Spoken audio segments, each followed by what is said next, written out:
네, 알아두면 쓸모있는 신통방통 잡학사전. 안녕하십니까. 커리어 크레딧의 최재혁 매니저입니다. 저희가 첫 번째 에픽 끝나고 나서 바로 이렇게 또 영상을 제작하게 됐는데요. 옆에 분들 소개하고 또 진행하도록 하겠습니다. 저는 위크루트 문줄 맡고 있는 조강민입니다. 네네. 네, 저는 위크루트의 굴론돌 윤성훈입니다. 예, 제가 아까 커리어 크레딧으로 소개하고 제가 위크루트로 또 소개를 드렸는데 저희가 이제 회사 사명이 네네. 예, 6월 1일자로 바뀌었죠. 6월 1일자로 네네네.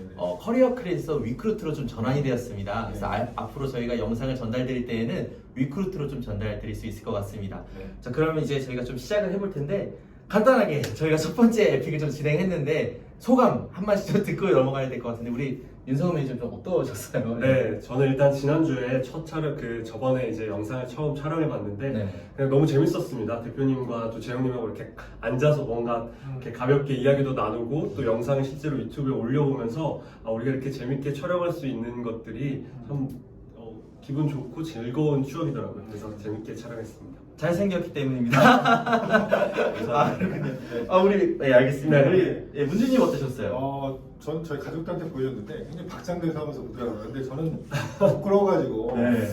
이게 참 다시 보기가 참 민망했는데 네. 민망하더라고요.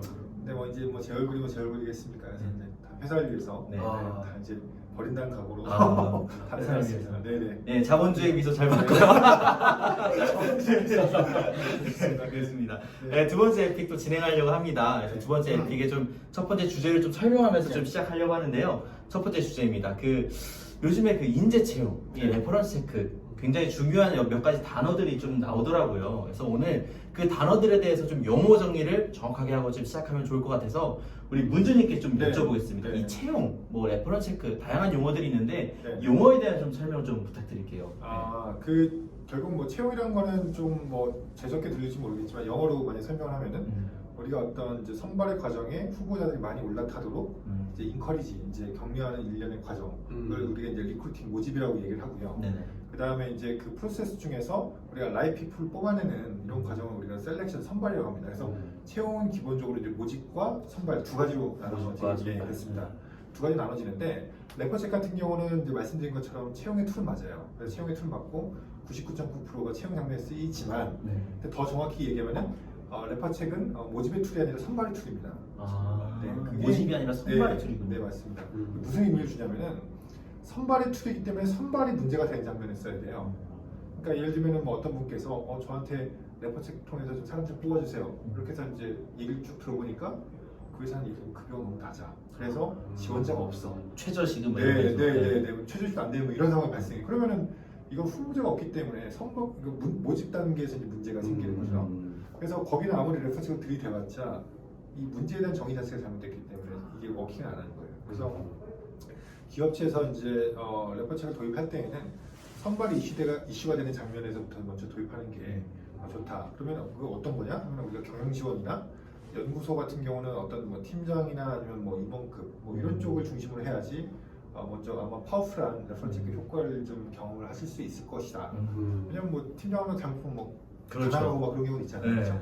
그런 경우가 있다 보니까 그 레퍼런스 체크의 의미를 조금 다시 한번 되새겨 가면서 좀 실무에 좀 적용하시는 게 굉장히 좀 중요할 것 같아요. 네. 결국에는 이 레퍼런스 체크라는 것들은 이제 모집이 아니라 좀 선발의 어떤 네, 과정에서 맞습니다. 좀 적절하게 사용 가능하다는 말씀이시네요. 네. 어떻게 좀 그러면 좀 궁금한 사항도 있고 저도 이제 채용에 대해서 좀 이제 네. 다루다 보니까 네. 좀 여쭤보고 싶은 게 있는데 네. 어떻게 좀 실제로 레퍼런스 체크를 또 옆에서 보시고 네. 또 하는 것들을 지켜보면서 네. 조금은 나는 참 이런 에피소드가 있었다라든지 네. 아니면 내가 겪었던 어떤 선발의 과정에서 네. 참 특이한 어떤 케이스가 있었다면 좀 어떤 부분이 있었을까요? 우리 성훈 매니저한테. 글쎄요, 제가 뭐 레퍼런스 체크에 대한 경험이 많거나 뭐 선발에 대한 경험이 많지는 않지만 공통적으로 제가 어떤 선발 과정에 참여했다던가 아니면 위크루트에서 업무를 진행하면서 느낀 건 네. 후보자들에 대한 굉장한 이제 마음속에 어떤 불안감과 불확실성에 대한 어떤 두려움 이런 것들은 뭐 경력자든 신입이든 다 가지고 있는 것 같아요. 그래서 이 부분들을 얼마나 진행하는 뭐 채용사나 아니면 저희 같은 입장에서 잘 이런 부분들을 이제 케어하고 또 이해하면서 진행하는지가 계속해서 느껴지는 부분인 것 같아요. 그게 채용의 또 중요한 포인트가 될 수 있지 않을까 이런 생각을 해봤습니다. 네. 너무 중요한 것 같아요. 맞는 얘기예요. 저도 네. 이 경력이나 또 신입이든 가장 중요한 건 채용 관계에서 이제 그 단에서 있을 때 그 두려움과 불확실성이 굉장히 근데 그런 것들을 좀 이제 인사 쪽에서도 담당자님께서도 네, 이런 것들 네. 잘 좀 처리해 주시면 맞습니다. 좋을 것 같네요. 네, 맞습니다. 저 인사는 아니에요. 예, 문주님이십니다. 그렇군요. 알겠습니다. 그 저희가 사실은 이제 이렇게 레퍼런스를 진행하면서 과연 그렇다면 좀 인재 채용을 진짜로 잘하는 회사는 좀 어떤 회사일까라는 질문도 할 수 있을 것 같아요. 궁금해요. 그래서 네. 물론 저희도 이 고객사가 있지만 우리 문주님께서 보실 때 네네. 실제로 참 이 회사가 채용을 잘한다라는 회사는 좀 어떤 회사일까요? 그 저희 고객사는 200개 정도 되는 것 같아요. 근데 그 중에서 아마 저는 좀 머릿속에 좀 딱 떠오르는 이 회사는 유한양행. 유한양행. 네. 근데 어떻게 생각하세요? 동의하세요? 저도 사실 동의이 되는 것 같아요. 네네. 그 제가 이제 유한양을 꼽은 이유는 제가 유한양행 인사담당 임원부를 이제 2번 뵀어요. 한 번은 영업하러 갔다가 또 한 번은 1년이 지난 시점에 이제 재계약 해마라면서 재계약. 그래서 이제 2번을 뵀었는데 그때 이제 저한테 물어보시는 게 왜 우리 회사는 항상 좋은 보고서만 이제 나오냐 이제 이런 질문을 하시더라고요. 레퍼런스 보고서 맨날 좋은 얘기만 나온다. 좋은 얘기만 나오냐 네. 이제 주로 나오냐 질문하시길래 해서 잘 뽑아서 그렇습니다라고 얘기를 했는데 이게 립 서비스가 아니라 네. 진짜로 저는 그렇게 느꼈고 그러니까 저도 이제 돌아온 길에 이제 왜 유한양행에서 좀 인재들이 제가 느낀 뭐 정성적인 느낌상 왜 더 좋게 느껴질까라고 이제 생각을 해봤는데 저는 기본적으로 이제 유한양행이 가지고 있는 어떤 기업 이념 이 어떤 기본적인 펀더멘탈이 좀 좋으니까 좋은 인재가 먼저 오지 않을까 그걸 하나 느꼈고요. 또 이제 회사를 좀 가보니까 굉장히 좀 조금 나쁘게 하면 좀 답답하더라고요. 뭔가 좀 죄송합니다. 네네네. 죄송합니다. 네. 촘촘하게 짜있고 이제 그런 느낌을 받았는데 네. 근데 결국은 이 촘촘한 프로세스 그러니까 이제 그 어떤 단순해 보이지만 반복적인 어떤 루틴 프로세스 이거 자체가 결국 좋은 그 어떤 아웃풋 좋은 인재라는 결과를 내지 않았을까라는 게 제가 이제 그런 생각이 들더라고요. 그래서 좋은 경영 이념과 조직 문화 거기에 기반한 이제 어떤 좀 탄탄한 이제 인재 채용 프로세스 이 두 가지가 좀 믹스가 된 결과라고 저는 혼자 한번 추측을 해봤습니다. 그리고 실제로 데이터도 그래요. 유한양행 쪽에 이제 어떤 그 비율 자체가 실제로 좋게 우리 내부적인 데이터 분석해 보면 그렇게 좀 높게 나오기도 하고 그래서 유한양행을 저는 칭찬하고 싶습니다. 그렇군요. 네. 되게 좀 맞는 말 같아요. 왜냐면 여기서는 이 후보자 입장에서 굉장히 그 불안한 그 과정에 대한 어떤 질문들이 있었지만 이런 것들을 풀어내는 인사 담당자들 혹은 인사팀에서는 이런 것들을 좀 디테일한 채용 과정의 프로세스를 통해서 해결할 수 있다는 좀 말씀을 주신 것 같아요. 네, 맞습니다. 그 이렇게 보자면 실은 이제 레퍼런스 체크라는 것들은 대기업만 사용하지 않을까. 어찌 보면 좀 이제 중소기업이라든지 우리 스타트업 같은 경우에는 레퍼런스 체크가 굉장히 좀 이 허들이 있을 거라는 생각이 들어서 그럼 실제적으로 이 레퍼런스 체크를 좀 오늘날 이게 좀 주목이 받고 있는 건 알겠는데 이런 것들을 어떻게 좀 접근해야 될지 인사 담당자는 좀 모르실 수 있을 것 같거든요. 맞습니다. 좀 이런 것들을 어떻게 좀 접근하고 또 대응하고 좀 활용할 수 있을까요? 그러니까 뭐 좀 제가 질문을 조금 다시 한번 이제 정리해 보면은 그 뭐 레퍼런스 체크가 오늘날 좀 왜 많이 이렇게 주목을 하냐 이렇게 이제 제가 질문을 좀 이해해도 될까요? 네네.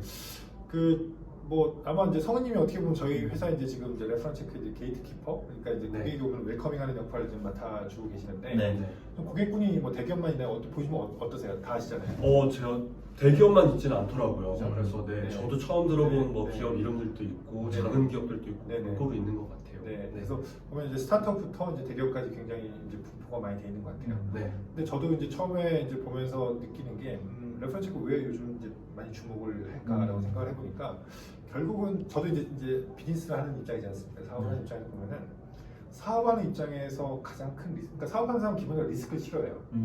경영하는 사람은 리스크를 싫어해요. 근데 그 리스크가 이번 코로나 사태처럼 이런 코로나 같은 이제 그 unexpected 이제 기대하지 못했던 이제 리스크도 있지만 가장 큰 리스크는 사람으로부터 오는 리스크예요.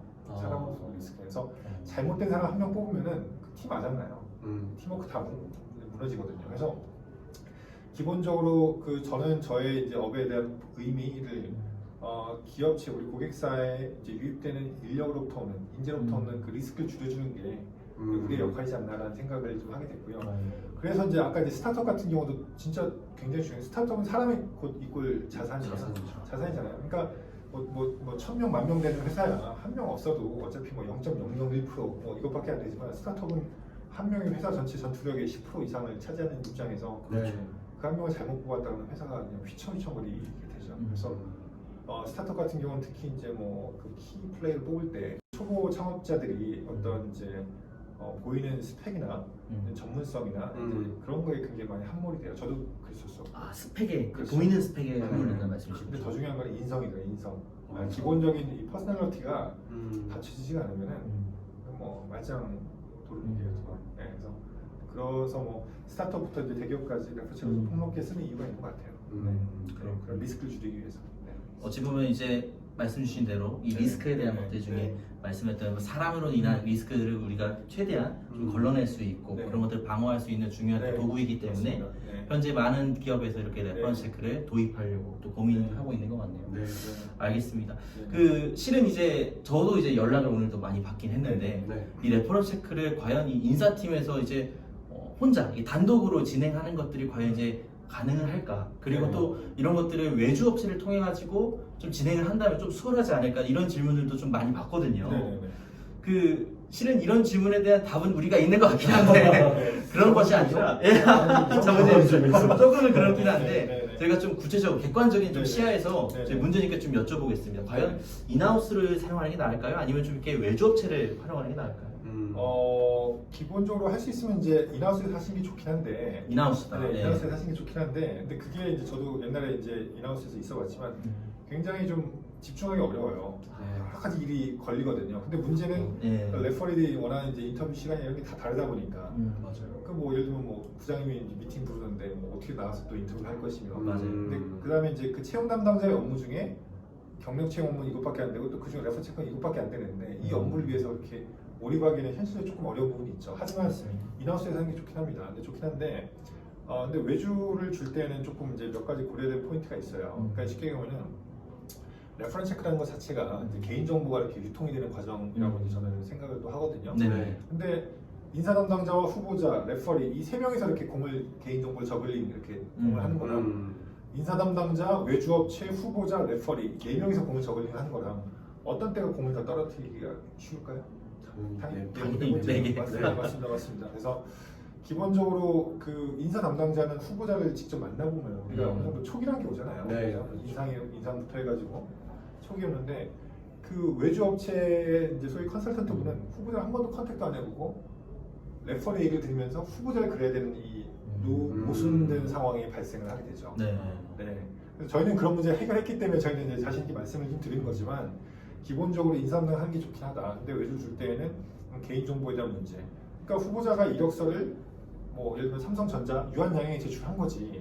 뭐 어떤 A 헤드헌팅 업체에 제출한 건 아니잖아요. 그죠? 그러니까 내 개인 정보가 왜 이쪽에 가 있어? 여기 대해서 컴플레인 하는 경우 이건 개인정보 보호법상 문제도 생길 수가 분명히 있는 거고요. 네. 그래서 이런 여러 가지 개인정보 보호 문제라든가 실효성 부분에 있어서 조금 외주 줄 때는 그런 걸 좀 조심을 해야 된다. 드리고 싶죠. 네.